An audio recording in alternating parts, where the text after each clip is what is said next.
Muy buenas, ¿qué tal? ¿Cómo estáis? Bienvenidos a una nueva entrevista, una entrevista además muy especial, además presencial, que eso siempre es un plus aquí en Candela TV, el estudio de mi amigo Miguel, que por cierto, bueno, te ha quedado increíble. Y oye, pues la ocasión lo merecía porque tenemos un invitado muy especial, que es el director de cine, Juanma Bajo-Ulloa. Muy buenas, Juanma, ¿qué tal? Pues sorprendido de que cada vez los estudios tienen mejor pinta, los entrevistadores también. La luz, el sonido, la decoración, esto ya, la televisión de pago y la televisión que pagamos todos, quiero decir, que se ha acabado. Sí, el futuro es se este, ha acabado, ¿no? Esto es el futuro, os vais a comer el mercado. Pues oye, encantado y muchísimas gracias de disponer de ti, ¿no? de este ratito para charlar sobre tu cine. Y bueno, vamos a empezar ya con la primera pregunta, y es si recuerdas cómo nace tu pasión por el cine y también si recuerdas pues cómo ese momento en el que dices quiero ser director de cine. Es una explicación que suelo dar en ocasiones y que tiene que ver con exactamente un instante, un momento, ¿no? Y coincidiría con la escena de la nave de Star Wars pasando por encima de mi cabeza y ocupando toda la imagen, persiguiendo a la nave rebelde de la princesa Leia. Yo creo que veo ese plano y me quedo absolutamente en shock. No tanto pensando quiero ser director de cine, sino no quiero salir a la calle, ¿vale? Quiero quedarme aquí, en este universo.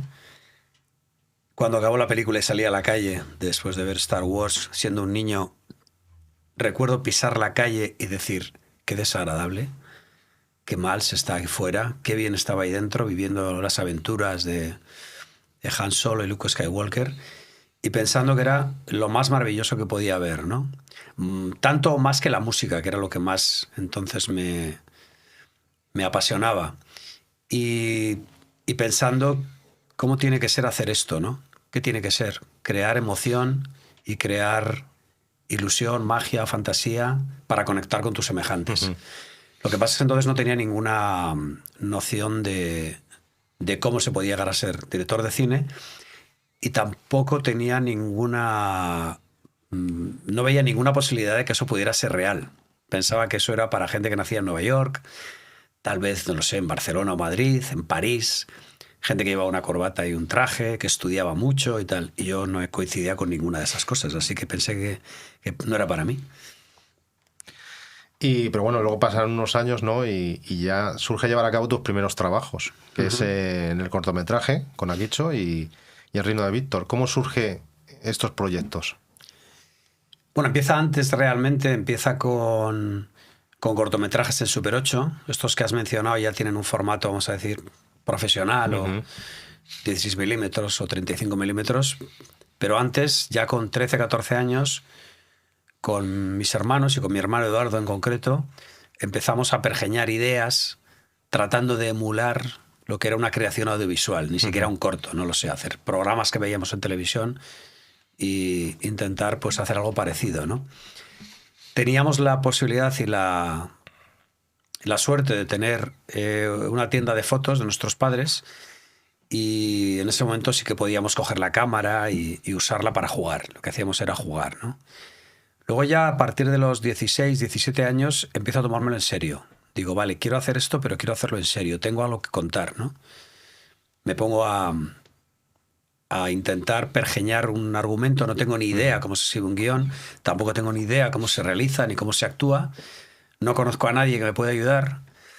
Al final conecto con un chico que se llamaba Fernando Blanco, que también le gustaba el cine, con Cristóbal Baigorri, que era otro chico también de Vitoria que le gustaba el cine. Y bueno, íbamos intentando crear un cortometraje, inventándonos cómo, ¿no? Yo hacía de cámara, en fin, escribía el guión, lo dirigía, incluso interpretaba yo, Fernando me ayudaba también a veces con la cámara, y acabas haciéndolo todo. Entonces ese cortometraje, que se rueda los fines de semana, ni siquiera yo sabía que había que rodarlo seguido, con lo cual yo creo que me iba creciendo el pelo y demás. Lo presento a un festival de cortometrajes que hay en Vitoria, que se llama Festival de Cortos del País Vasco, ¿no? Yo voy a ese festival el primer año, que me entero que existe, y me sorprende ver que los cortometrajes no están muy bien. Es lo que yo pienso, ¿no? En mi soberbia adolescente, ¿no? Estos están mal hechos, no se entienden, la cámara está mal puesta, en fin, pues mi percepción. No tengo ni idea si se me da bien, pero sí que tengo idea de que veo los errores, ¿no? Soy capaz de ver los errores. Y yo creo que un poco se trata de eso, ¿no? Cuando ves los errores dices, vale, yo no quiero hacerlo así, yo quiero hacerlo de esta otra forma porque creo que puedo mejorar esto. Acabo haciendo ese corto y ese corto gana premios. Se llama Cruza la puerta, ¿no? Ajá. Y ese otro momento, hablaba del momento de ver Star Wars y de ver esa película en el cine. Ese otro momento yo creo que es fundamental, que es cuando ese cortometraje que hemos estado haciendo durante meses, lo he montado no sé cómo, le he puesto música de Alan Parsons Project y de Supertramp y de grupos que yo conocía, se pasa en una sala en público, es decir, ya no es mi familia quien lo está viendo, sino que son desconocidos. Hay 200 personas en la sala Luis de Ajuria, en Vitoria. Y yo me acuerdo que empieza el cortometraje y me quedo sin respiración. Me quedo ahogado, pensando, van a ver lo que he estado haciendo durante meses, en silencio y en la oscuridad de mi cuarto, ¿no? Y entonces empiezo a notar cómo reaccionan. Como cuando hay una escena, vamos a ver, no divertida, pero bueno, pues con cierta gracia, la gente se ríe. Cuando hay una escena de suspense, la gente se queda en suspense. Y cuando hay una escena dramática, alguno nota su cara de afección, ¿no? de emoción. Me parece magia. En ese momento recibo como una dosis de adrenalina enorme y me convierto en junkie, ¿no? Me convierto en el junkie del cine. Quiero volver a participar de esta experiencia en la cual personas ajenas a mí, que no me conocen de nada, esos planos que yo he podido hacer en soledad con mis amigos y que he ido pegando y que he puesto una música porque se me ha ocurrido cómo ponerla y no sé si bien o mal, ha conectado con el público. Quiero que vuelva a ocurrir eso. Y ya solo estoy pensando en volver a hacerlo. Y de ahí empieza mi pasión por los cortos. Hago otros 3 cortometrajes más en Super 8 y acabo haciendo al final pues aquí show que ya va a festivales internacionales y demás, ¿no?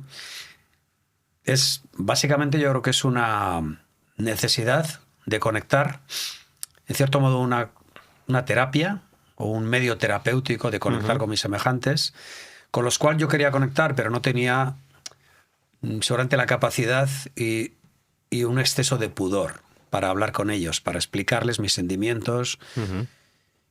Y de alguna forma otros artistas, otros creadores habían conseguido poner en forma de palabras en los libros, en forma de notas musicales en las canciones y en forma de historias en las películas, habían conseguido contar aquello que yo solamente era capaz de imaginar, pero que no era capaz de explicar. Me di cuenta de que ese medio se llama cine, que lo tengo en mi mano y que puedo usar la herramienta de la imagen que he aprendido porque mi padre es fotógrafo, la música que me apasiona, la arquitectura, la estética, la interpretación, el silencio, las miradas, todo eso que me apasiona lo puedo usar como herramientas para crear esa historia que es el cine y que es quizá la herramienta más poderosa de comunicación que se ha creado, ¿no? Pues mejor explicado imposible. La verdad es que es maravilloso, ¿no? El proceso, ¿no? De cómo llegas a amar tanto el cine, que es algo que escuchándote queda más que de manifiesto. Y además, bueno, pues después de hacer estos 2 cortometrajes que dices que van ya a festivales internacionales, tanto aquí ¿no? como El Reino de Víctor, llega luego el salto al largometraje, ¿no? Con Alas de mariposa, tu ópera prima, y es una película que además es nominada a 3 Goyas y te llevas los 3 Goyas. Se lleva los 3 Goyas la película. ¿Qué supone para ti esta primera película y qué supone también para ti el llevarte esos 3 Goyas? Bueno, todo lo que he explicado, que me dices que lo he explicado, realmente es la racionalización que hago ya desde mi edad adulta. Cuando lo estoy haciendo no tengo ni idea por qué lo hago y todo es visceral y emocional. Y ocurre exactamente igual con Alas de mariposa. No sé ni por qué la hago, ni llego a racionalizar nada de lo que hago. Todo es una pulsión. Todo ocurre. No puedo evitarlo. De hecho, creo que uno de los artículos que escribí, entonces pues me pidieron que me explicara, que hablara, que escribiera artículos, porque les chocaba mucho la edad, les chocaba mucho lo llamé La rodé porque era mía. Y ponía, la he rodado porque no he podido evitar hacerlo. Es decir, necesitaba expresar o exteriorizar o conectar con un público al que no conozco para explicarme, ¿no? Utilizaba unos personajes que no eran yo, utilizaba unas acciones y unas situaciones que no me habían ocurrido a mí, pero todo lo que les pasaba a los personajes venía de unos sentimientos que yo conocía. El sentimiento de soledad, el sentimiento de no ser entendido, el sentimiento de no ser querido, el sentimiento de querer conectar con otros, el sentimiento de querer crear cosas y que no te entiendan. Todos esos sentimientos que están en Alas de Mariposa y en otras películas mías, yo los conozco.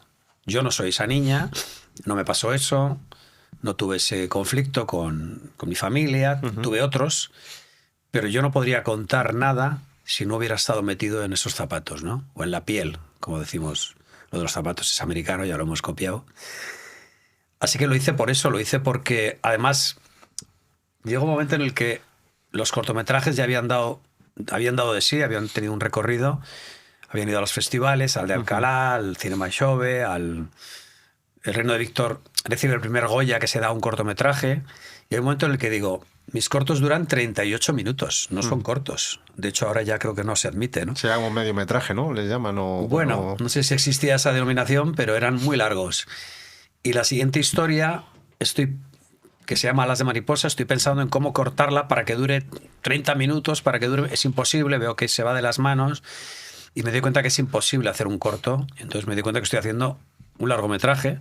Tampoco sé cómo se hace, tampoco sabía cómo se hacía un corto. Tuve que ir aprendiéndolo. No tenía a quién llamar para preguntar. Ahora, ¿quién no ha hecho un corto?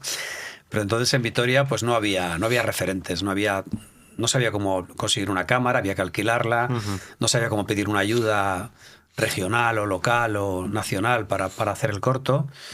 En Alas de Mariposa conecto o contacto con el primer profesional del cine que yo he conocido, que es Fernando Trueba, que había sido jurado en uno de los festivales donde me premiaron, me parece que en el Festival de Alcalá con Aquisho, y es la primera persona profesional con la que yo puedo tener una conversación, ¿no? De hecho, él me dice, pues produce tú la película, porque si vas donde un productor, al final se queda con tu película. Claro, lo que no sabía es dónde me metía, ¿no? Me metía en un proyecto que debía costar, no lo sé, pues una cantidad de dinero y se multiplica por 2. Entonces pierdo todo lo que tenía, hipoteco mi casa, de hecho me quedo sin casa, luego la voy pagando poco a poco y me meto en un lío financiero absolutamente demencial. No tengo ni idea de finanzas, no tengo ni idea de producción. A veces me dicen, pero eres productor. Que poca gente habla de que soy productor, pero he sido productor de mis películas. Pero es que soy un mal productor. No sé cómo se produce. Lo he hecho porque no me queda más remedio, ¿no? Porque tengo la consciencia de que nadie va a producir Alas de Mariposa, ni La Madre Muerta, ni ninguna de mis películas, porque no están en el formato ni en el tipo de cine que se va a consumir o que se va a apoyar institucionalmente, ¿no? Entonces no me queda más remedio que hacerlo por mi cuenta y cuento esta historia absolutamente personal. De hecho, al inicio, el guión era un niño. Y yo me di cuenta que es mucho más interesante hacerlo con el sexo que no conozco, que es el del... Y de hecho, el niño era un niño creativo de los años 60, pero me di cuenta que es mucho más interesante pensar que es una niña cuya necesidad de crear, de hacer cosas, está vista de un modo quizá menos naturalizado. También una niña no deseada, no es el caso de ahora, evidentemente, nadie rechaza a un niño por su sexo. Bueno, ahora sí rechazan a los niños, a los varones, por la ideología y por la política. Pero en esa época, en los años 60, pues todavía había algún, como en la película se ve, un señor, bueno, pues de cierta edad que espera que tenga un hijo o un nieto y al nacer una niña, pues no la ve con buenos ojos, ¿no? Entonces eso queda de alguna forma, ese estigma dentro de la niña de que no ha sido deseada, me parece muy poderoso, ¿no? Para comenzar una historia. Y el resto, pues lo que has contado, ¿no? Conseguimos hacer la película, es seleccionada en San Sebastián, ganamos el festival, los Goya y todo, ¿no? Y ahí es cuando empiezan a llamarte la industria, te llama para que seas parte de la industria y para darte esa tarjeta Gold de bienvenido, pasa por esta puerta y haz lo que te vayamos diciendo. Ajá. Y siendo ya la siguiente película, La Madre Muerta, ¿no? Que ahí te quería comentar, porque es como un thriller, ¿no? Con un corte muy dramático, pero luego pasas de La Madre Muerta, pasas a hacer Airbag, que es, digamos, puedes ser considerado tu gran éxito, pero que es más una comedia de acción. Entonces, ¿cómo se produce ese cambio? O cómo viene La Madre Muerta y luego pasas a una película, digamos, tan diametralmente opuesta, ¿no? Como es Airbag. Sí. La pregunta es, ¿qué tienes en la mollera para pasar de un sitio a otro tan radical? Bueno, lo que tengo... A ver, la razón es muy amplia, o mejor dicho, hay muchas razones, pero hay una que yo creo que es la básica, que es que después de Alas de Mariposa contaba que, bueno, que recibo los parabienes, ¿no? Qué bien, qué majo eres, qué estupendo, aquí tienes unos premios y tal. Pero me pongo a hacer mi siguiente película y no la estoy haciendo con los grupos mediáticos, lo estoy haciendo por libre, igual que he hecho Alas de Mariposa. Se hace otra vez pues con ese dolor de tener que inventarte las cosas porque no sabes cómo se hacen, de hipotecar tu casa de nuevo. Y hay un proceso de nuevo financiero muy penoso. Y no acabo de encajar en esa industria, es decir, ni estoy contratando a los actores famosos que la industria me propone. De hecho, me hablan hasta del título, me dicen, cambia el título, no se puede llamar así. Me acuerdo que me crucé en las escaleras de me parece que fue en Santander, en el Palacio de la Magdalena, me crucé dimos ahí unas charlas con el público y estaba Pilar Miró y tal, y me acuerdo que me dijo, no cambies el título, me encanta La Madre Muerta y tal. Y yo dije, mira, por fin alguien que me dice que no quiere que lo cambie. Pero había como esa presión para que se pasara por un determinado aro, que la película perteneciera a un grupo mediático, con el consiguiente apoyo financiero que tiene. Oye, estamos hablando del año del 93, ¿no? 93. Que es La Madre Muerta. O sea, estamos hablando que ya hay un cierto control ya. Hay un control. Digamos que el control ha pasado de los años 50, 60, 70, que era un control del régimen franquista, político, básicamente político, tenías que hacer películas que agradaran al régimen. A partir de los 80, 90, lo que eso es un control más económico, es decir, más mediático. Había unos grandes grupos mediáticos que hacían el cine y tú tenías que adscribirte a ese grupo mediático y entonces eras apoyado por los medios de comunicación, los parabienes, etc. Entonces, cuando llegas, digamos, a la industria, si tienes el talento necesario y conectas con el público, esa industria de alguna forma te absorbe y te dice cuál es el camino. Y a partir de ahí, pues bueno, estás apoyado y tienes un paraguas mediático detrás. En mi caso, yo seguí, digamos, un camino pues más independiente, más libre, y entonces empezaron los problemas. Ahí empezaron los problemas con La Madre Muerta. Ya lo sabía con Alas de Mariposa, pero ahí todavía estabas siendo reconocido, ¿no?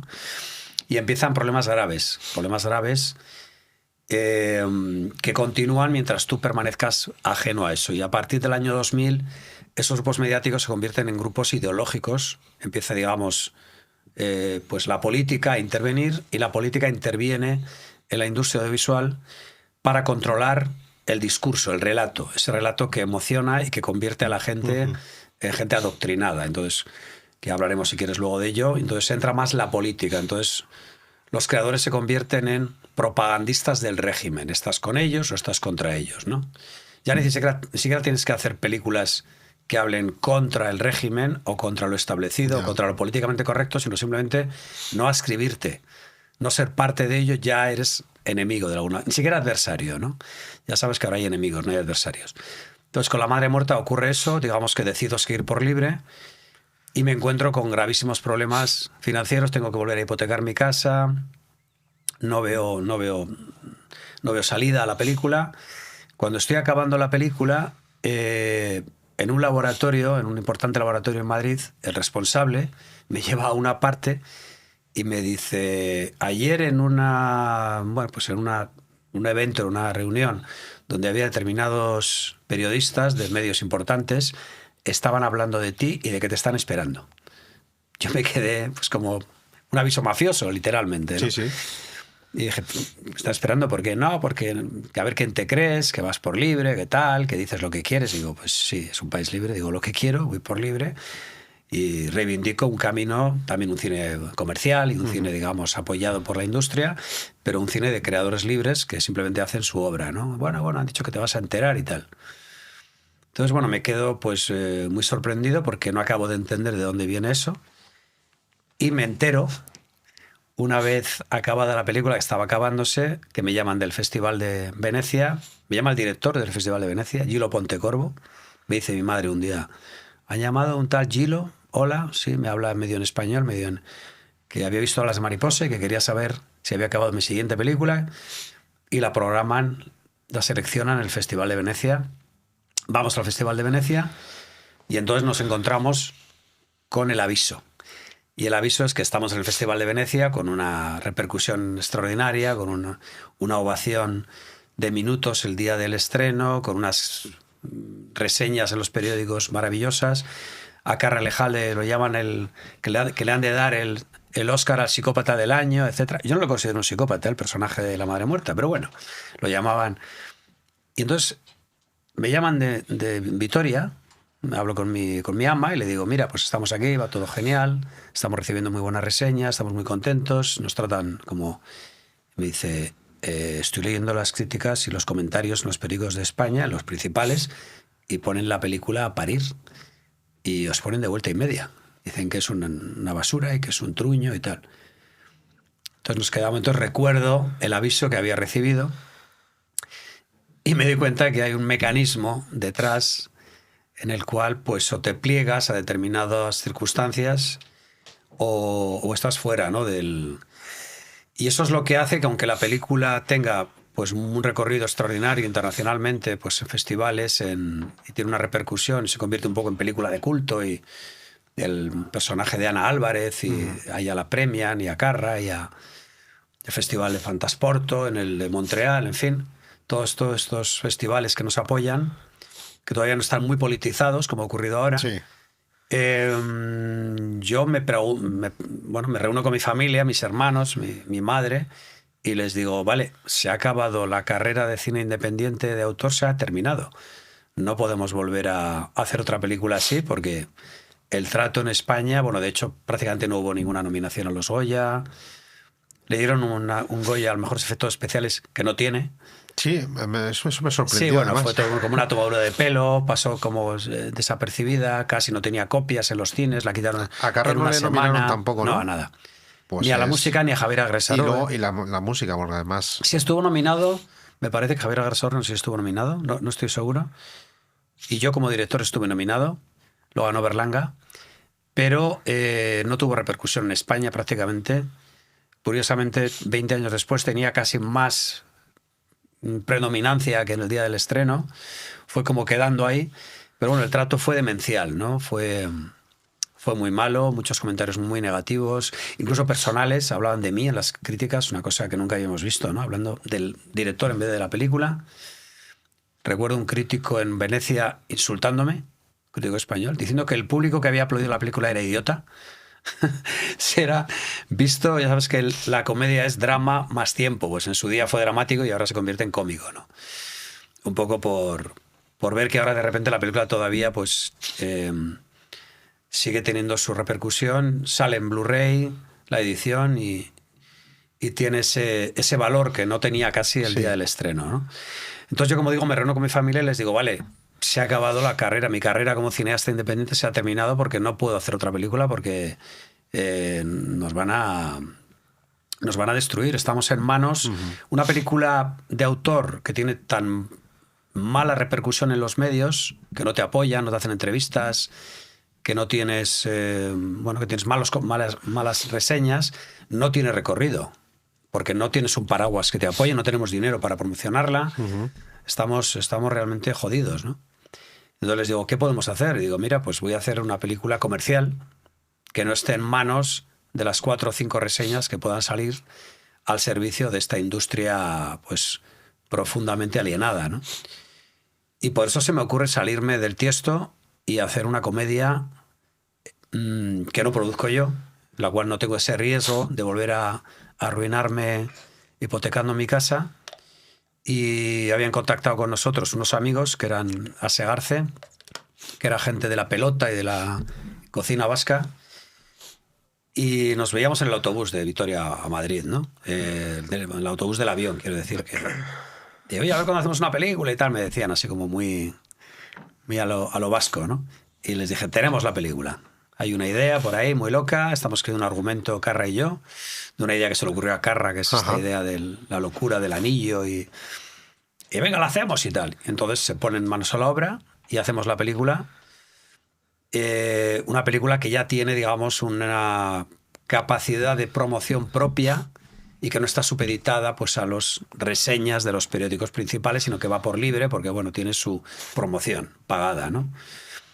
Y, bueno, también nos ponen a caldo, nos ponen a parir. No recibimos entrevistas, no nos llamaban los medios. No hay entrevistas de la película, ni siquiera después del estreno. Prácticamente había 4. Y la película explota en la taquilla. Hay un récord en esa película de copias. El distribuidor Paco Hoyos, absoluto apasionado de la película, empieza con 100 copias. El récord lo tenía Too Much, si no me equivoco, de Fernando Trueba. Creo que hace 100 o 110 copias, y en una semana la película tiene tal repercusión que han de hacer más copias. Llegamos a como 120 copias, lo cual ahora sería poquísimo, pero entonces era una cosa totalmente excepcional. Solo el cine americano hacía muchas copias. Estrenamos en verano, también nos dicen, no estrenéis en verano, gran error, no vamos a ir a ningún sitio, no, es una época del cine de los blockbusters americanos. También Paco Hoyos desoye esta indicación, apuesta por la película explota y bueno, se convierte en un récord de taquilla, ¿no? Y además, bueno, coincide un poco, ¿no? Con ese, que aquí te tengo que preguntar porque coincide, ¿no? Un poco después creo que es Torrente, y ahí surgió como una especie como de rivalidad, ¿no? Entre Santiago Segura y tú, bueno, por a ver cuál se convertía en la película más taquillera. Y hay no sé, se ha dicho algo, un mito, no sé si realidad o no, de un tatuaje, ¿no? Que la película que resultara más taquillera se tatuaría el título de la película en el trasero. ¿Eso es así? Ya sabes que a Santiago hay que creerle la mitad. Hola, Santiago. No, lo que ocurrió fue que había piqué. Ya sabes, sí. Había piqué. Y ya sabes que en el País Vasco apostar es un deporte. Sí. Los que levantan piedra, los que cortan troncas, todo eso viene de la apuesta. El del caserío de arriba apostaba con el del caserío de abajo. El de caserío de arriba sería Goicoechea, la casa de arriba. Apostaba con Bengoechea, que es de la casa de abajo, a ver quién levantaba más piedras en un rato o a ver quién cortaba más troncos en X tiempo. Entonces son los desafíos. Y Santiago está haciendo su primera película. Sí. Entonces yo le desafío y le digo, la película va a ir fatal. ¿Cómo que va a ir fatal? Sí, nos picamos. Y entonces le digo, mira, mi película va a hacer... Mi película creo que ya estaba fuera de cartelera. Le digo, ha hecho tanto dinero, no vas a llegar ni de coña. Me dice, haré más que tú. Y digo, pues te apuesto, el que pierda se tatúa el nombre de la película. No era en el culo. Esa era la apuesta. Había libertad para el tatuaje y ganó Torrente. Súper tocado, le abrimos la puerta, a Santiago, y entonces con la puerta abierta. No, pero fue una cosa maravillosa, porque yo creo que fue un momento en el que el cine español de repente explotaba, ¿no? Explotaba más allá del cine americano. Uh-huh. Entonces le ocurrió a Airbag y le ocurrió a Torrente, y luego pues creo que eso se ha convertido ya en una cosa normalizada, ya no era excepcional, ya parece ser que el público ve normal también que una película española pues tenga una promoción a la americana, tenga una repercusión a la americana, tenga una distribución a la americana. Yo creo que eso es un complejo que nos hemos quitado un poco de encima y que está muy bien, ¿no? Pero bueno, hay un dato muy curioso cuando que la gente no se olvida de lo que ha pasado, ¿no? Y te dicen, qué éxito, qué bien fue y tal, y efectivamente. Pero cuando estrenamos Rey Gitano, la revista Cinemanía,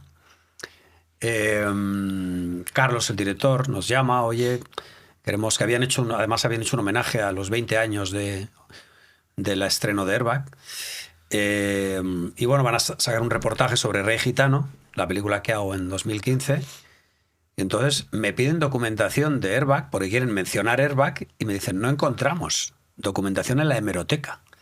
Entonces yo le cuento a Cinemanía, no, es que no hay documentación porque no nos hacían entrevistas. Y le parece sorprendente, no se lo creía, pero efectivamente, y la noticia de Cinemanía de Rey Gitano comienza así, diciendo, queremos mencionar Airbag, pero no encontramos en la hemeroteca noticias sobre Airbag. Imagínate cómo era la industria, ¿no? Madre mía. Cómo se apoyaba las películas hechas desde esos grupos mediáticos y cómo se ignoraba o se obviaba o se despreciaba aquello que no estaba hecho desde allí, ¿no? Y bueno, pudimos escaparnos, por eso hablo a veces de que se hizo para tocar las narices, Airbag. Como decía Carra, Juanma era el chico que le roba los puros a su abuelo, ¿no? Y pudimos escaparnos, lo que pasa es que luego vuelves a estar en el lugar, y el lugar ese fue la siguiente y la siguiente y la siguiente películas, pues he tenido que volver a ese lugar donde tienes que pasar por el aro y no se admite esa independencia. Quizá, yo creo que en este mundo lo que resulta más caro es la libertad, ¿no? Realmente es lo único que nos hace personas, ¿no? No seguir la vida de otros o no hacer la vida de otros, hacer tu propia vida, decidir tú, tener tu propio criterio, crear tu propia identidad, que es lo que está pasando ahora, ¿no? Que la gente copia una identidad o compra una identidad que le venden los medios, que le vende el gobierno. Pero construir tu propia identidad, seguir tu propio camino, buscar esa libertad creativa, personal, no solo es lo más difícil, sino que es lo que más peaje te hace pagar en la vida, ¿no? Lo que más te puede dañar, lo que más consecuencias te puede traer, es decirle a los demás que quieres seguir tu camino y que quieres ir por libre. Y después, he leído que estuviste trabajando en una adaptación del Capitán Trueno, pero que bueno, que al final no pudo salir adelante. Y más tarde ya haces una película, Frágil, en 2004, pero bueno, quería preguntarte un poco qué ocurre, ¿no?, para que esa adaptación, ¿no?, del Capitán Trueno, que escuchándote la verdad es que me hubiese gustado que se materializase, pero qué ocurrió para que no pudiesen salir adelante y luego cómo llegas al final otra vez, ¿no?, a hacer Frágil, que es una película con un corte también más independiente. Bueno, lo que ocurre con Capitán Trueno es que era una ilusión, también infantil, juvenil, un personaje que yo creía que tenía muchísimas posibilidades porque era de alguna forma un héroe o un superhéroe casi, sí, pero español, con una idiosincrasia española y hablando de la historia de España y de Europa, que me parecía muy interesante. Quizá en los cómics no era tan evidente hablar de la historia, pero me parecía interesante introducir la historia, la Tercera Cruzada, la lucha de la Reconquista, en fin, contra el totalitarismo que podía haber de los señores feudales, en fin, un tipo que tenía principios, ¿no?, y que luchaba con sus amigos contra esas injusticias. Me parecía muy interesante, ¿no?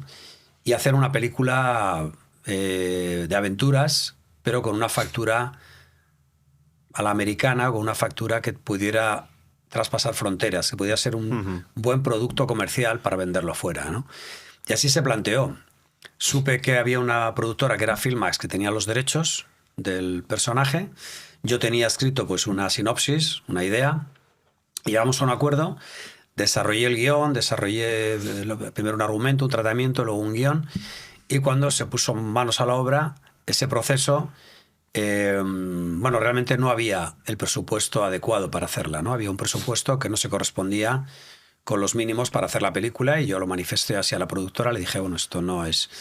Hombre, mira, con el esfuerzo, tal, y dije, mira, no estamos aquí para el esfuerzo para terceros, estamos para un esfuerzo conjunto, entonces tendrá que hacer la productora y también el equipo, ¿no? Pero bueno, era esa sensación de que era un quiero y no puedo. Íbamos a vender una cosa al público, ya se estaba vendiendo, pero no se correspondía con la película que había que hacer, ¿no? Y entonces, bueno, no quise entrar en ese juego. Me parecía que yo no estaba siendo arropado con los medios necesarios y no me pareció adecuado que hubiera esa explotación de un equipo entusiasta que muchas veces ocurre, ¿no? Que la gente está tan entusiasmada por hacer su película que acepta cualquier situación. Y abandoné el proyecto, simplemente, ¿no? Luego se hizo con otros medios y con otra gente y con otro guión también, con otro argumento. Pero bueno, era un argumento que empezaba en la Tercera Cruzada, que es como empieza Capitán Trueno, el capítulo 1 de Capitán Trueno. Él conoce a Goliat, conoce a Crispin, conoce a Sigrid, se crea ese grupo maravilloso y luego había una aventura magnífica, ¿no? Y además estaba muy documentada con la historia. Yo incluía elementos históricos, ¿no? Salía Gengis Khan, salían personajes históricos importantes, algunos españoles. Salía Ricardo Corazón de León, que es de esa época de la Tercera Cruzada. Y bueno, pues no llegó a buen puerto y yo lo pasé muy bien haciendo el guión. Estuve casi un año, iba a la Biblioteca Nacional a investigar para que hubiera rigor en el guión. Y bueno, y ahí sigue el guión, pero bueno, lamentablemente de alguna forma me quedó patente que no es un buen país para hacer este tipo de historias y que para hacerlas mal mejor no hacerlas. Y entonces vuelvo de alguna forma a esa pesadilla de, vale, pues voy a tener que hacer otra película personal, que es la que yo quería contar. La siguiente historia que yo creía que era importante para mí, que era hablar de la fragilidad humana, de nuevo hablar de, bueno, del mundo femenino y de ciertas cosas que me interesaban, pero sabía que me metía otra vez en la boca del lobo, ¿no? Que iba a haber esos problemas con la industria. Entonces lo hice sabiendo que iba a pasar todo eso. No quería caras conocidas, no quería entrar en ese Star System del cine español en el que no creo, que se repiten caras y se repiten y se repiten y se repiten en personajes absolutamente inverosímiles. Comedias con actores que no tienen gracia. La desaparición absoluta del galán. El cine español ha terminado con el galán por razones ideológicas. El macho alfa ha desaparecido absolutamente. Cosa tan absurda, ¿no? Y tuve que buscar ese macho alfa fuera de España. Encontré a Julio Perillán, que es un actor americano de origen español, pero norteamericano, y encontré todo un elenco de actrices maravillosas que no eran reconocidas, ¿no? Aposté también por esas caras nuevas, por un talento nuevo, cosa que costó pues muchos sacrificios porque la prensa no estaba interesada. Recuerdo un envío a una revista femenina porque se hablaba de la mujer y se hablaba de cómo la presión para que haya esa perfección física ha creado un mundo de bulímicas, de anoréxicas, también de hombres, pero sobre todo de mujeres. Curiosamente es algo de lo que hablaban las revistas de mujeres, pero cuando le enviamos la documentación a esas revistas de mujeres, no querían publicitar esa película, porque precisamente esas revistas de mujeres hacían propaganda de esos medios y hacían propaganda de esa presión para ser físicamente el modelo a seguir. Es decir, me acuerdo en una entrevista, en una de esas revistas, en las que yo, claro, en la página 1 veía la presión para tener un cuerpo perfecto, hay que ser tú misma, no sé qué tal. Y en la siguiente página te recomendaban una dieta para perder 15 kilos.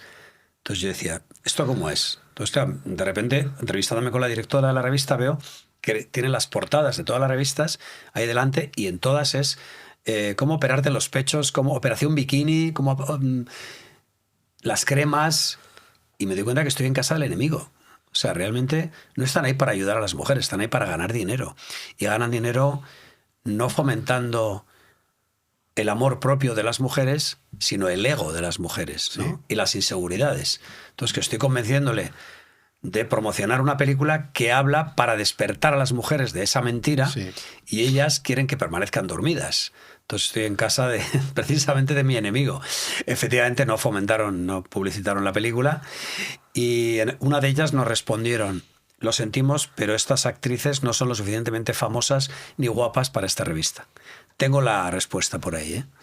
Tengo la respuesta. Entonces, bueno, empecé a despertar de cómo el sistema realmente no está interesado en el ciudadano ni en ayudar a la gente, sino en usar su ego, ¿vale? Que es lo que ha hecho, pues, no solamente el capitalismo, sino, bueno, pues la propaganda ideológica de los gobiernos, da igual que se autodenominen derechas, izquierdas, trabajan todos para esa élite capitalista, ¿no?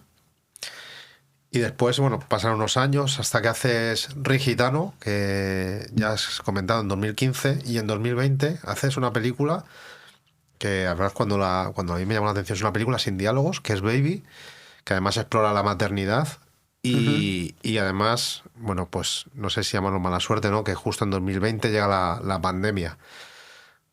¿Cómo fue, además, una película, ¿no? Tan, un poco quizás diferente, ¿no? Estar en una época tan convulsa, ¿no? Como la pandemia. Sí, fue tremendo. Si yo de alguna forma me preguntan que cómo voy de esos extremos, ¿no? Del drama a la comedia más extrema. Y efectivamente venía de hacer Frágil.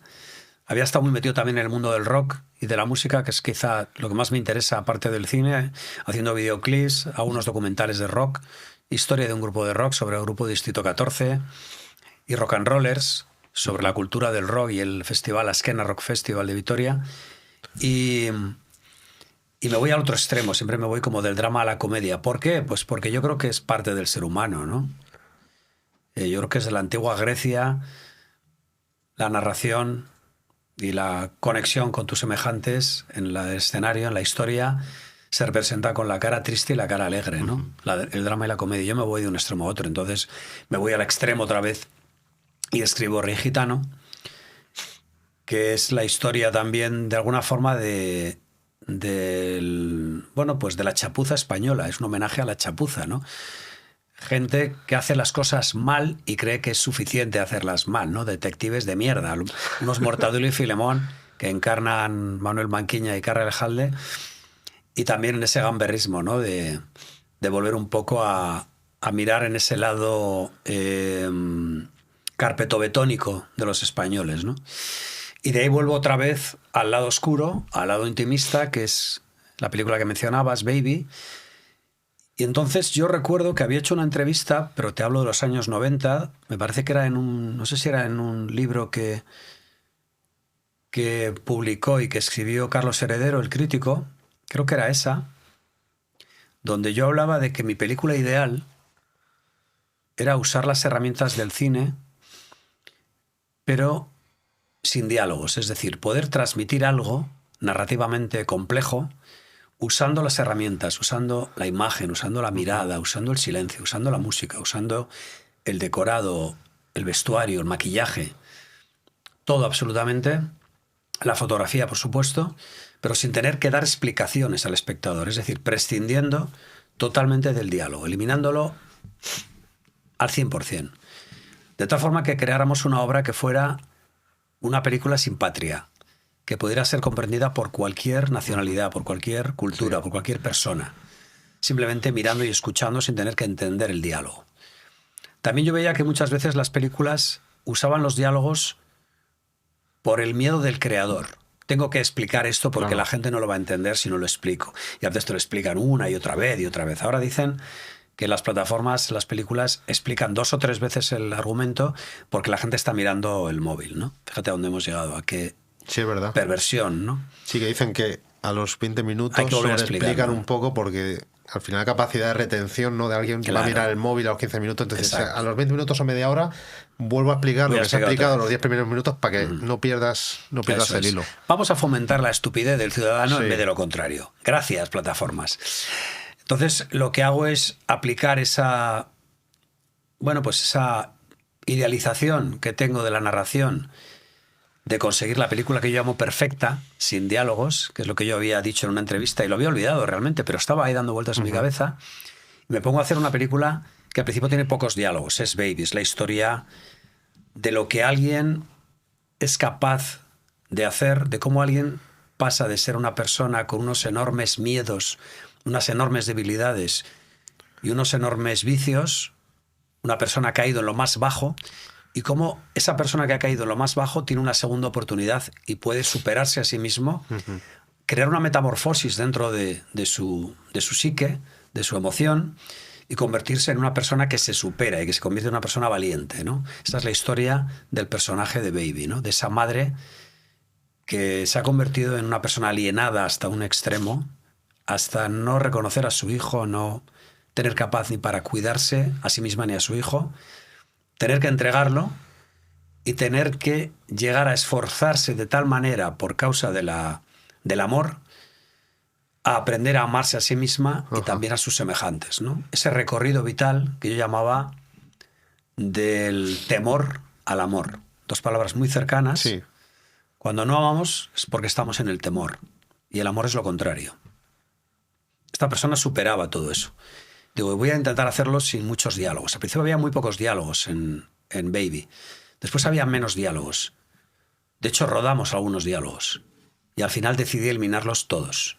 Y hubo gente Fíjate que hay algún momento cuando estaba viendo la película que me daba la sensación que iban a hablar. Y no hablaban. No hablaban. Y es verdad que luego decía, es verdad que no es necesario, porque al final ya la propia imagen me está dando el mensaje que quiere transmitir.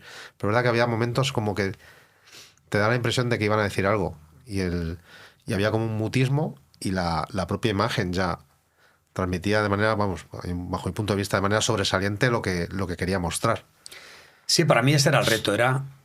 Tengo que saber, tengo que ser capaz de narrar esto. Cuidado, tengo que además confiar en el público. Aquí hay un reto con el público que es confío en su interpretación, y su interpretación es adecuada y es aceptable, sea cual sea, y no va a ser la misma en dos espectadores cada uno. Hay dos miradas. Una película, una historia, una canción, un libro, una obra de teatro se fundamenta en dos miradas. La mirada del creador, yo elijo dónde va la cámara, cómo es la música, si hay un silencio, quién es el actor, cómo va vestido. Y eso se va a poner encima de la mesa para que un espectador proyecte su mirada sobre eso que tú le has contado. La suma de esas dos miradas es la percepción de cada espectador. Por eso varía en cada espectador. Y eso me parecía muy interesante. Entonces, al final, apuesto por el espectador y por la interpretación y realizo la película sin ningún diálogo. Y entonces ocurre pues lo que estabas contando antes, que tenemos el coche de Fórmula 1, hemos hecho el mejor motor que hemos sabido, la mejor carrocería, tenemos al mejor piloto, pero no hay pista. No hay cines porque llega la pandemia. Entonces nos encontramos en una situación pues de una película de terror donde conseguimos un distribuidor que quiere estrenar la película porque, claro, no hay cines. Las grandes compañías obviamente no van a estrenar una película así, totalmente intimista, pero se estrena, aunque no había cines abiertos en algunas regiones, y conseguimos estrenarla. La película además es seleccionada en festivales de categoría importantes como el Festival del Cairo, el Festival de Sitges, el de Tallinn. Y bueno, y conseguimos ese reconocimiento con premios, sobre todo la música. Ahí habría una cierta simpleza, ¿no? Porque ver una película que no tenía diálogos y la música, qué bonita, que era, por cierto, maravillosa, de nuevo con Bingen Mendizábal, mi músico habitual, y con Koldo Uriarte, la incorporación de mi nuevo músico. Y entonces era como muy reconocida porque se notaba más la música y recibe pues mucho reconocimiento a la música. También es nominada a la mejor música en los Goya y al mejor director.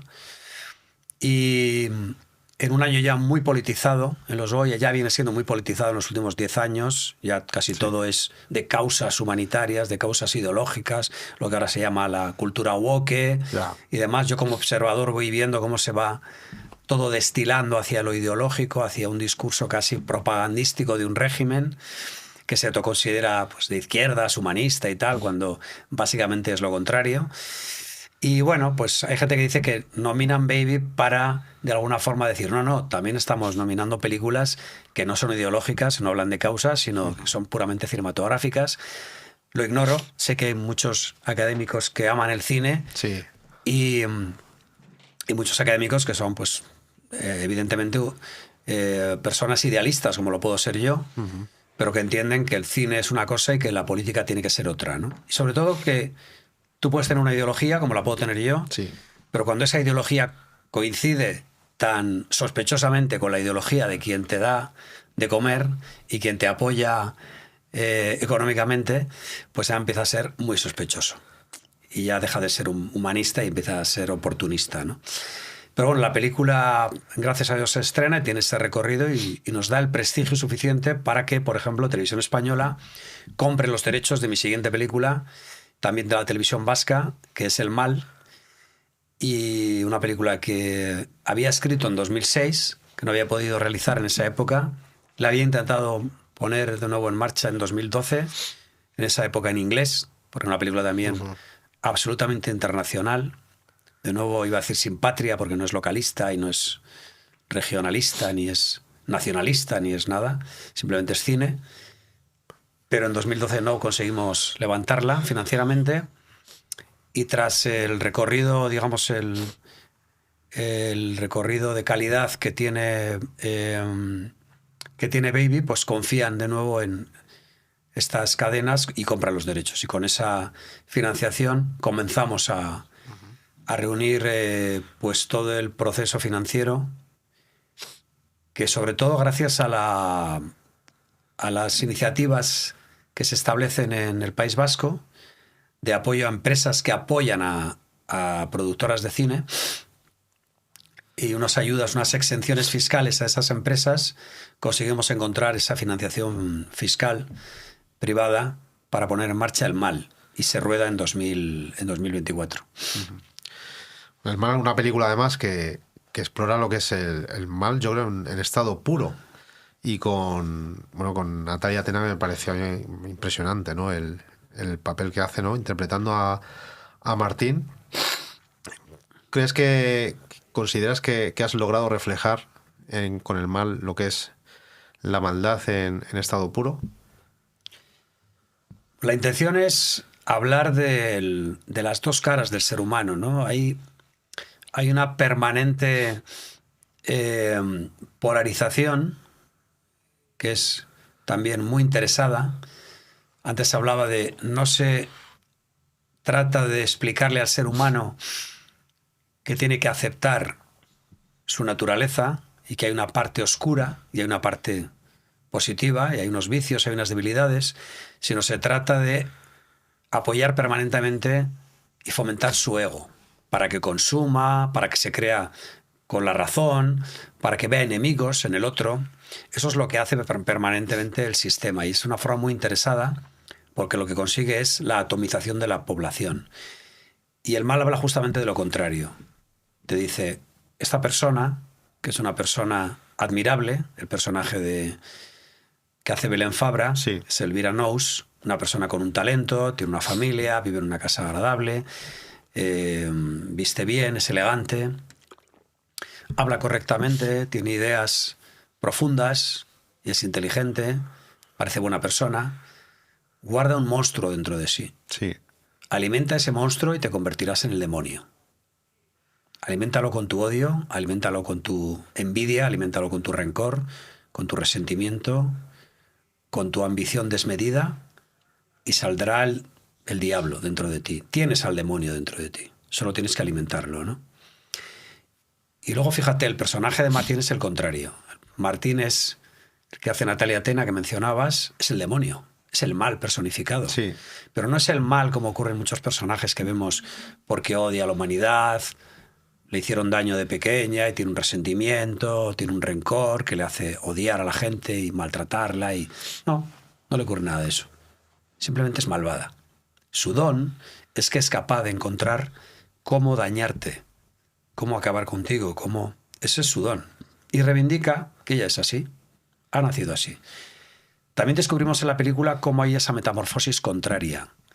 El afecto, el encontrar que alguien se preocupa de ti, lo que tú quieres, que es ser reconocido, ser apreciado, te puede llevar hacia la luz.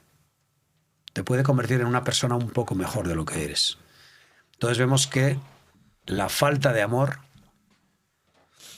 te lleva al lugar oscuro y el amor te lleva a ese lugar luminoso. Es decir, tienes un lado oscuro, tienes una sombra, que decía el psicólogo Jung, pero en la medida en la que tú niegas que tienes un lado oscuro, vas a alimentar el lado oscuro, y en la medida en la que tú vas a iluminar tu lado oscuro, lo vas a sanar, que es justo lo que no quiere hacer la sociedad de hoy en día, ¿no? Me pareció, cuando acabé Baby y volví a releer el guión de El Mal, muchas veces he releído guiones que había escrito, no me han interesado nada, pero me pareció que era un momento absolutamente oportuno por el lugar absolutamente egocéntrico y narcisista al que se ha abocado la sociedad actual, Sí. ¿no? De hecho, la gente no quiere ver esta película. No quiere ver el espejo. Hay películas que son de alguna forma reflejan Pero un porque espejo. para ciertas personas yo creo que puede resultar como incómoda, Exacto. ¿no? Mostrarles como esa realidad, ¿no? O a la que no quieren enfrentarse, prefieren vivir en su zona de confort, ¿no? Y no Exacto. salir de... Y el ver el mal les puede llegar a incomodar y decir, uff, es que... Sí, a mí pasa lo contrario, ¿no? Es que ocurre una cosa, cuando te encuentras con la gente por la calle, si preguntases a 10 personas desconocidas que te encuentras por la calle, ¿te estás buscando a ti mismo? Yo creo que 9 de cada 10 te dirían sí. me busco a mí mismo, me gustaría encontrar, me gustaría saber sobre mí, pero no es cierto. Quieres que te halaguen, quieres que te digan Sí. que estás en el camino adecuado, que tus ideas son correctas, que la ideología que te han aplicado y que has comprado sin hacer ningún esfuerzo es la correcta, pero no es cierto. Hay muy poca gente que está dispuesta a escuchar la verdad. Hay alguna frase en la película que dice, la verdad duele, la verdad da miedo. Lo dice el personaje de Thomas Lure, que hace Tony Sí. Dalton, ¿no?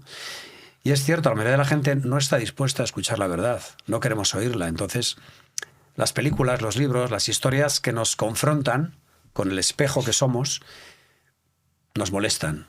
Y hay gente que quiere aprender y quiere entenderlo y lee esos libros y oye esa música que cuesta escuchar y que a la primera vez no te guste, y cuando llevas escuchándola un tiempo, como me pasó a mí con El Muro de Pink Floyd, que a la primera vez no me gustó nada y casi tiro el disco y tal, y luego de repente se ha convertido en parte de mi alma, ¿no?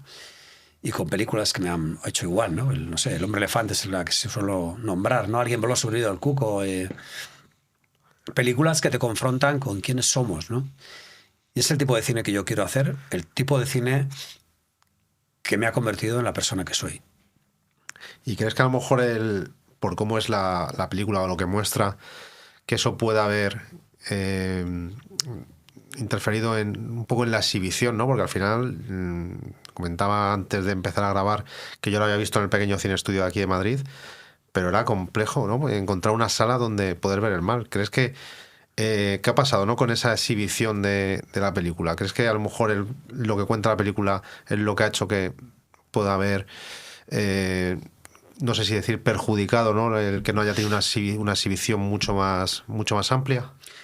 Yo creo que vengo viviéndolo desde antes, contaba la historia, desde La Madre Muerta, ¿no? En el momento en el que, no solo por lo que cuenta tu película, que puede ser incómoda o puede ser dolorosa para alguien que no quiere mirarse y que no quiere conocerse, el hecho mismo de que la creación sea independiente y vaya por libre y no se ajuste al mercado ni se ajuste a la ideología, ya resulta profundamente disidente del sistema y por lo tanto no tiene un espacio. Y yo muchas veces he dicho que yo acepto el cine comercial, el cine de palomitas, también yo lo he hecho, pero reivindico un espacio libre de creación para esos creadores que sencillamente van por libre, que quieren encontrar un camino. Y la industria no está hecha para ellos, ni les da hueco, ni les va a dar hueco. Entonces, la película no va a encontrar ni una promoción, una película como esta, ni otras que se han hecho, que también han contado cosas incómodas, ni va a encontrar una distribución, porque los distribuidores están ahí para el sistema, ni tampoco una exhibición. ¿Qué cine encuentras en la cartelera actualmente? Y eso lo he dicho más veces. Si tú miras la cartelera vas a encontrarte dos tipos de películas. La película familiar, superhéroes, dibujos animados, películas de comedia blanca, intentando no molestar a nadie. Sí. Y en el otro extremo están las películas de causas ideológicas, es decir, aquellas que el sistema utiliza para adoctrinarnos y para dejar tranquilas nuestras conciencias. Qué bueno soy que voy a ver una película donde una causa humanitaria me dice cómo debo pensar. Detrás de ello hay un enorme interés político, pero no me importa, ¿no? Yo estoy del lado de lo bueno, ¿no? Yo estaba en un festival hace poco en Argentina donde realmente no entiendo por qué seleccionaron el mal, porque todas las películas que estaban ahí tenían un perfil determinado, hasta el punto de que me senté delante del primer entrevistador la mañana siguiente al pase de la película y el entrevistador me pregunta, pues hola Juanma, ¿qué tal ha ido la película? ¿Sobre qué causa habla tu película? Me pregunta. Y le dije, no habla sobre ninguna causa, habla sobre el ser humano y es una película cinematográfica con un componente de suspense, pues no lo sé, tipo Hitchcock, han dicho Brian De Palma algunas personas, pero no habla sobre las causas. La causa es la de cada uno, ¿no? Y esta película habla sobre el alma de cada uno, no sobre nada que apoyen los hipócritas de la política, ¿no? Ni los grandes grupos mediáticos que mueven los hilos y que nos manipulan en una dirección o en otra por razones geopolíticas, ¿no? Y se quedó muy sorprendido. Me dijo, bueno, ayer se pasó una película sobre la Antártida y al acabar todos éramos militantes a favor de la Antártida. Y le dije, ¿qué? ¿Habéis salvado la Antártida? Os felicito. ¿Desde vuestro iPhone la habéis salvado? Entonces ha ocurrido esto, ¿no? Los creadores antiguamente, había creadores que estaban, digamos, al servicio del sistema, pero había creadores que justamente el artista estaba permanentemente enfrentado al sistema, estaba en contra de, porque sabía que el sistema nunca representa la verdad, representa la manipulación de la verdad. Y ahora nos encontramos con lo contrario. Los creadores están felices de ser voces del sistema y de ser propagandistas del sistema. Es que están encantados y de hecho se pelean por serlo y por recibir sus parabienes, ¿no? Y sus premios. Y bueno, ahora tengo que preguntarte por ya has mencionado, ¿no?, las plataformas de streaming, que bueno, ya sabemos pues ciertas plataformas, ¿no?, el tipo de cine de consumo rápido, que es lo que podemos encontrar, pero ¿crees que las plataformas pueden ser también beneficiosas para, no sé, mostrar el trabajo de un cineasta, que estén abiertas, ¿no?, en la propia plataforma? ¿O crees que también pueden perjudicar, que al final una película pues no se exhiba en cines lo que se debiera, porque al final pues intenten primar, ¿no?, la plataforma al exhibir una película, que yo siempre he pensado que la película es para verla en cine? ¿Cómo lo ves? Bueno, pensamos igual. En cuanto a que el cine está hecho para verse en cine, hay excepción. Es decir, la liturgia del cine es una liturgia en la cual el ser humano se desconecta de todo lo demás para ponerse en manos de un creador y entra en la hipnosis de ese creador. Ese creador conecta contigo a través del trabajo que ha hecho un equipo entero de personas creativas. Por lo tanto, tú estás dando lo que más vale en este mundo, que es tu tiempo, y no se lo das a ninguna otra cosa. Por lo tanto, es una comunión de amor con unos creadores. Le estás ofreciendo lo más valioso que hay, tu tiempo, tu atención. En el momento en el que tú estás en tu casa viendo una película, eso ha desaparecido. No estás en comunión, estás en otra cosa. De hecho, la gente se pone a mirar, hace la cena, come, habla con su vecino, ve el móvil. Es un fraude, es una mentira, ¿no?, que te cuentas a ti mismo. Estás en comunión, pero no lo estás. Sí, además yo referente a esto, tengo conocidos que dicen, no, me pongo en el móvil una serie mientras hago la cocina y tal. Así es. Es decir, digo, yo es que para mí ver una película es un ritual, ¿no? Exacto. Y no sé, el estar absorto, ¿no?, viendo... Tú lo has dicho. Viendo... Es que la diferencia sería, antes hablábamos del ego y hablábamos de la identidad. Hay dos formas de ver una película. Una es, esta película me va a llenar porque yo quiero aprender más y quiero entender más, o sencillamente estoy vacío y quiero que ocupen mi tiempo y quiero llenar mi vacío. Es decir, quiero salir de aquí con más sabiduría y con más conocimiento y con una conexión con este creador que igual ha contado algo valioso, o sencillamente estoy tan vacío que necesito llenar mi vacío con cualquier cosa. La película, la serie a doble velocidad, Sí. Las redes sociales, la música puesta y llego al minuto 1:30 y quito y paso a la siguiente canción. Entonces, en la medida en la que tú estás en la bulimia de llenar tu vacío, pues es genial poner la película en tu móvil o la serie y bueno, no ser consciente de que estás en el vacío, ¿no?, de que estás absolutamente vacío y que tienes que llenarlo con algo. Entonces, ¿qué ocurre? Las plataformas yo creo que tienen una utilidad porque están de alguna forma difundiendo un material artístico que puede ser valioso, pero también están perfectamente en guerra con esta liturgia que hablábamos del cine. En la medida en la que tienen más éxito, el cine tiene más fracaso. Y el cine va desapareciendo. De hecho, está desapareciendo y es probable que desaparezca finalmente porque sencillamente la gente suele elegir lo más cómodo.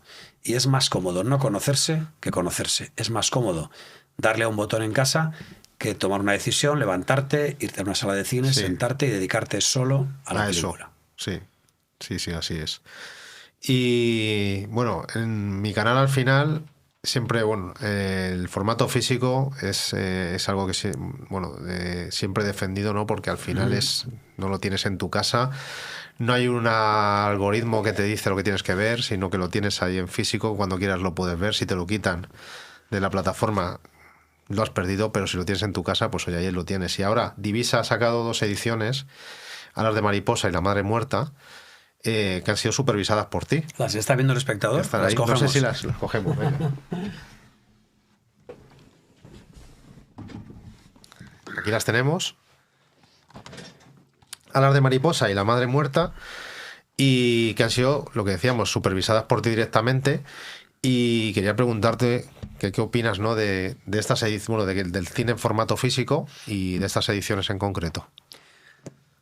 Pues lo único que puedo decir es que exista todavía compañías capaces de dedicar un esfuerzo y un aprecio a la pasión que siente gente como tú o como yo por el cine, me parece digno de ser no solo mencionado, sino apoyado. Debería la industria y los medios, iba a decir hasta nuestros gobernantes, deberían apoyarlo, porque es una forma de salvaguardar un valor artístico que ha tenido la suerte de pasar el filtro del tiempo. Es decir, todavía la gente recuerda algunas películas que por eso salen en Blu-ray, y todavía hay cinéfilos que las desean y que desean ver un material de alta calidad, como puede ser estas ediciones que se han remasterizado, donde se han incluido bandas sonoras, se han incluido imágenes, se ha incluido audio comentario, subtítulos en otros idiomas y demás. Entonces, nuevas portadas que se han diseñado para la ocasión.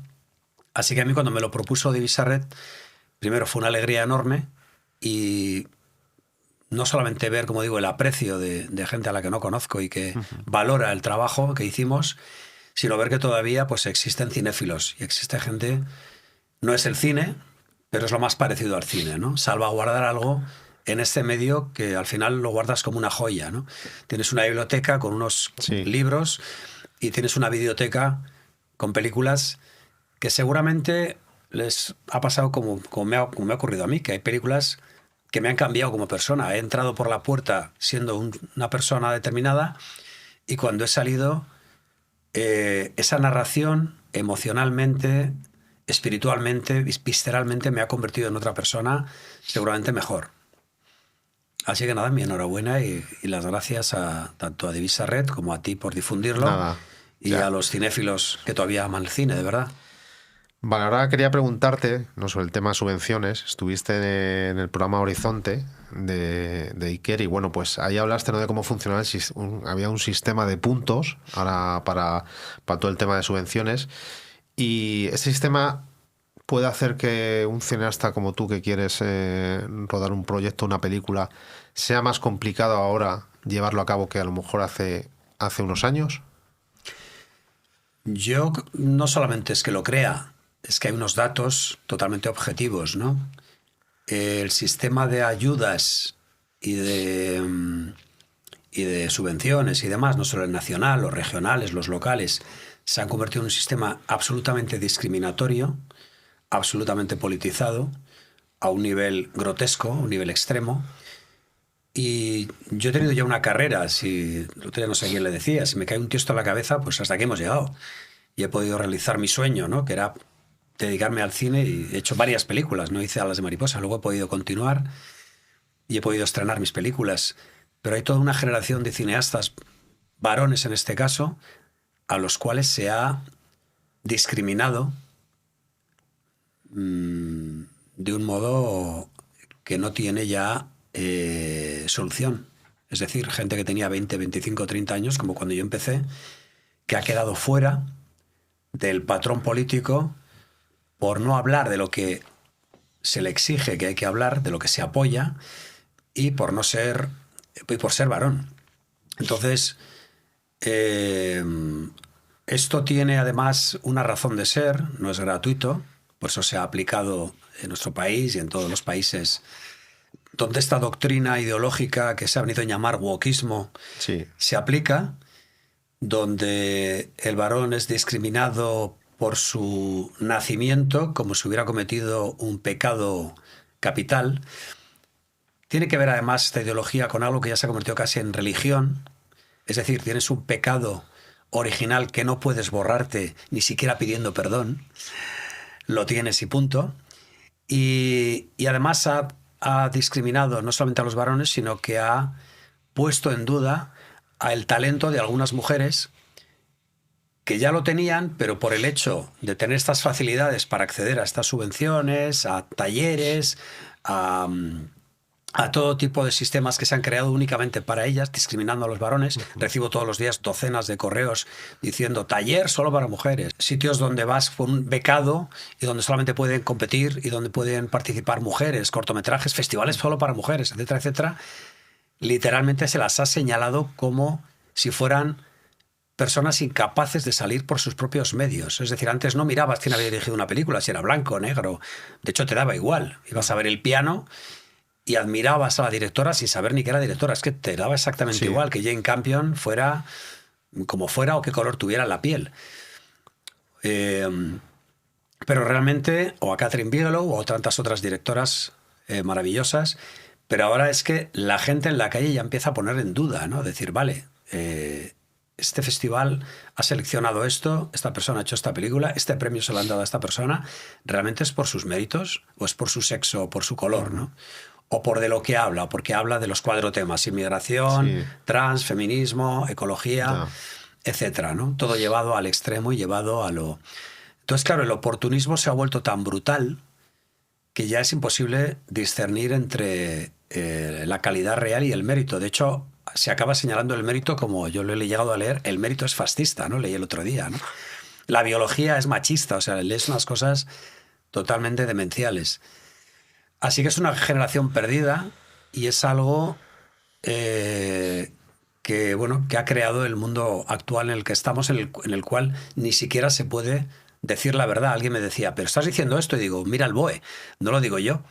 Cógete el BOE y mira los puntos que te dan por ser hombre o por ser mujer, o cómo te los quitan por ser hombre, ¿no? Lamentablemente esto solo lo pueden parar ellas, y hay demasiado condicionante, demasiado oportunismo, y mucha gente está mirando a otro lado. Pero se va a pagar muy caro. El futuro, la historia, va a señalar muy duramente a la gente que se ha aprovechado de esto, y con una intención de dividirnos, de atomizar la sociedad y de crear una sociedad absolutamente manipulada, ¿no? Que el discurso, que la narrativa de los creadores, al estar subvencionada, tan apoyada, esté absolutamente sesgada ideológicamente. Y esto se va a pagar, ¿no? Hay una mujer, que era Madame Curie, que decía algo así como: la forma más evidente de asumir que eres inferior es recibir ventaja. Lo dijo Madame Curie. Pues oye, y aquí te quería preguntar además cómo ves la situación, ¿no?, de la industria, que ya has comentado, pero la situación de la industria del cine en nuestro país, y bueno, en relación un poco más a nivel global con el resto del mundo, porque es verdad que quizás no el tema que has comentado, el tema del wokismo, quizás está llegando a un punto donde ya está habiendo ciertos sectores que se están un poco levantando en contra un poco de ese cine, ¿no? De ese cine woke. Pero ¿cómo ves ahora mismo la situación del cine aquí en nuestro país? Bueno, el cine está en manos de la política a un nivel, yo diría que extremo. No es ni siquiera algo...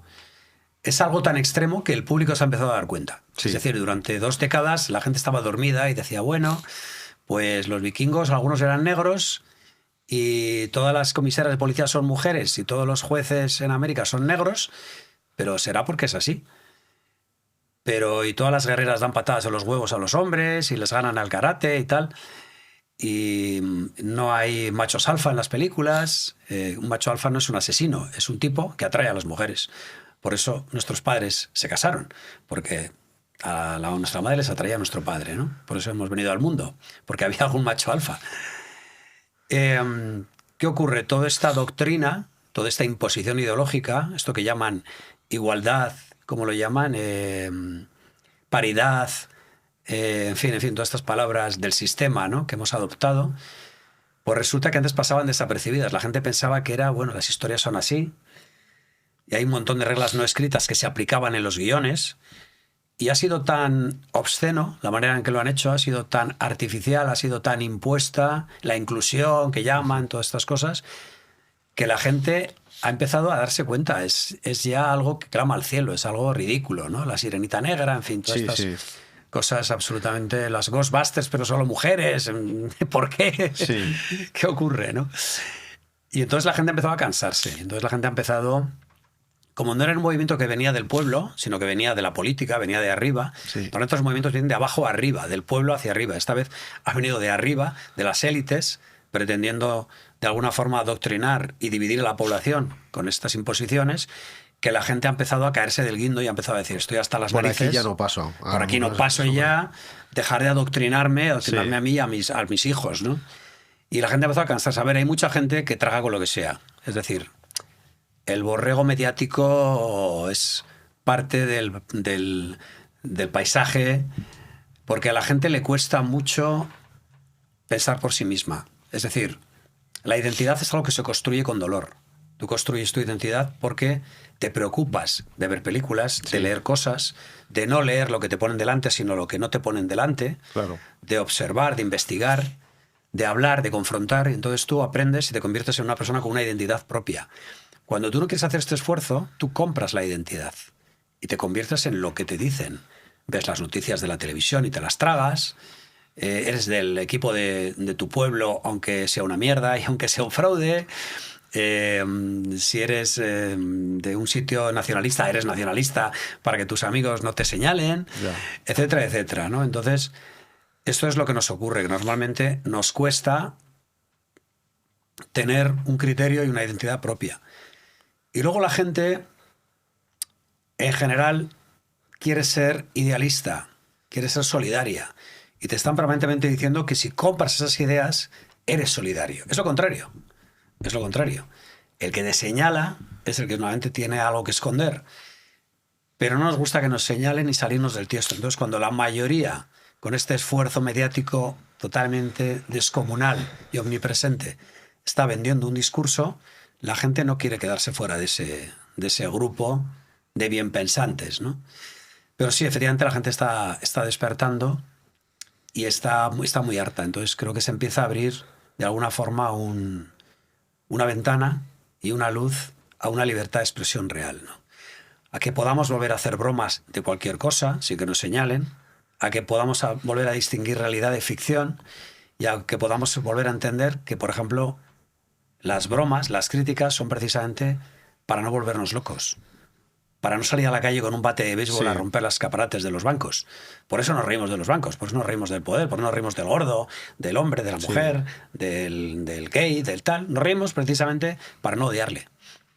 Sí, además, lo que dices, ves humor no de hace unos años, y yo lo he comentado con amigos, decimos, es que esto ahora mismo sería un poco impensable, ¿no? Todo es impensable ahora. Ahora es lo primero que el hacer este tipo de broma, este tipo de humor sería, y es una pena. Todo es impensable. Es una pena, porque... Tú puedes decir, lo decía en un programa, no recuerdo en qué, parece que con Rey Gitano en Buenafuente, que miré a cámara y dije, vale, voy a decir odio las manzanas. Dentro de 5 minutos en las redes habrá alguien diciendo que me odia porque representa al colectivo de los amantes de las manzanas y que yo soy un fascista y racista de manzanas, ¿no? O sea, hay idiotas que salen como hongos, ¿no?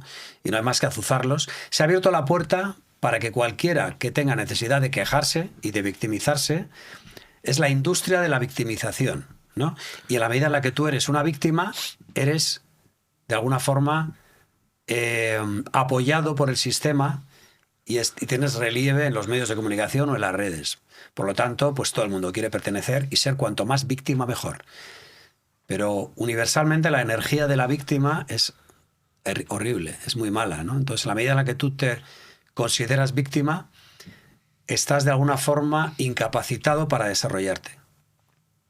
Quien cree la energía, que es algo que no se puede tocar, pero que existe, la energía de todo tipo, de éxito, de fracaso, sexual. El ladrón no es malo porque robe, el ladrón es porque cuando tú robas le estás diciendo al universo de alguna forma que no tienes capacidad para obtener ese recurso. Lo tienes que quitar a otro. En la medida en la que tú te reflejas como víctima, eres una víctima. Tienes una energía negativa, no vas a salir de ahí. Pues ojalá que la gente siga despertando, ¿no? Y podamos tener, como decías, ¿no? De esa libertad de expresión real y no ficticia. Yo te quería preguntar ya para ir finalizando, un cineasta, si pudieses decir un cineasta, el que más te ha influenciado, ¿quién sería? Yo hablo más de películas, porque los cineastas van variando y van teniendo una obra a veces que a veces te gusta, a veces no, a veces también caen en manos del sistema y empiezan a hacer cosas que no interesan y que son simplemente repetición del discurso mediático. Pero hay muchos. Si tuviera que señalar a uno, a ver, la película que más me ha influido y que más shock recibí, aparte de Star Wars, que fue por otras razones, quizá más de El niño con la magia, fue El hombre elefante. Es la película que yo hubiera deseado hacer. Yo sentí que esa era la historia que yo quería contar, ¿no? Y cómo la contaba, sobre todo, ¿no? No importa tanto lo que cuentas, importa cómo lo cuentas. Y cineastas, Stanley Kubrick, David Lynch, John Carpenter, también Steven Spielberg, el propio George Lucas, Brian De Palma, no lo sé, hay tantos. Lars von Trier es un cineasta moderno, me parece maravilloso y muy influyente. Muchos porque han hecho películas, Milos Forman, han hecho películas que me han cambiado como persona, ¿no? Y un género, si tuvieses que, no sé, decantarte por un género cinematográfico en Suspense particular. psicológico. El suspense psicológico. El suspense lo considero la sal del cine. El suspense no es que creas que alguien va a matar a alguien y va con un cuchillo por el pasillo y lo matará o no lo matará. El suspense es lo que hace que te mantengas mirando la pantalla. En una película de amor no sabes si el chico va a besar a la chica. Eso se llama suspense. Tú tienes que crear el suspense para que el espectador, incluso aquel que no está interesado en la historia que estás contando, no pueda dejar de mirar la pantalla. Me pongo de alguna forma la obligación de no crear suspense en cada secuencia, sino en cada plano. En cada plano tiene que estar ocurriendo algo que te mantiene hipnotizado. Ajá. Y ese algo es el suspense, es la sal. Necesito el suspense. Y luego que me cuenten algo que me haga reflexionar. Por tanto, lo psicológico, ¿no? Lo emocional, lo psicológico, que conecta muy bien con lo espiritual, que es finalmente lo que me interesa. Y ahora, ya para terminar del todo, Juanma, quería preguntarte si ya tienes nuevo proyecto o estás trabajando en algún nuevo proyecto y vamos a saber de ti con alguna otra película, o de momento estás centrado en el mal. Pues estoy preparando un proyecto sobre las enormes diferencias entre las mujeres y los hombres, como el sistema se empeña en decir lo contrario, sobre hombres maltratados, que sé que al sistema le va a gustar mucho. Otra película sobre inmigrantes que roban, que sé que también me van a apoyar un montón. Y sobre el cambio climático, sobre todas las cosas que no interesan al sistema. No, realmente no he preparado nunca una película con tanto tiempo. Las películas han ido creándose en función de cierta improvisación, es decir, de cierta pulsión. Y esa pulsión ocurre solo de vez en cuando. Durante mucho tiempo puedo no tener nada que contar. Y estoy bien sin tener nada que contar. Y de repente un día algo conecta profundamente conmigo y necesito contarlo, ¿no? Y suele ocurrir que después de un drama o de una película muy oscura o muy personal, me suelo ir al otro extremo, ¿no? A la diversión, al gamberrismo. Y ahora, bueno, pues he hecho 2 películas seguidas que eran bastante personales, bastante oscuras, Baby y El Mal, y es probable que me vaya más a ese lado divertido, a ese lado. Lo que ocurre es que mientras sigamos con esta censura ideológica, la comedia está profundamente sesgada, ¿no? Eso te iba a decir, sí, limitada, ¿no? Ilimitada. Entonces, no me apetece estar peleándome permanentemente con esa presión sistémica para que no hable y no diga determinadas cosas porque van a molestar a tal y a cual. Así que me da cierta pereza empezar y seguir por ahí. Pero sí, el cuerpo me pide bastante irme al gamberrismo, sí. Y tocar las narices. Pues, oye, espero de verdad que pronto tengas una, como dices tú, ¿no? Una pulsión de esas, ¿no? Que haga que te pongas a rodar una nueva película y que pronto sepamos de ti. Pues nada, gracias a vosotros, porque creo que el trabajo que hacéis es loable, es un trabajo de gente apasionada, y yo creo que lo más bonito que tenemos en este mundo es la ilusión, y la pasión no deja de ser una ilusión en el tiempo. Así que gracias, Rafa, y gracias a tu canal y a vuestro tiempo y vuestro esfuerzo. Venga, gracias a ti. Hasta otra. Hasta otra. Gracias.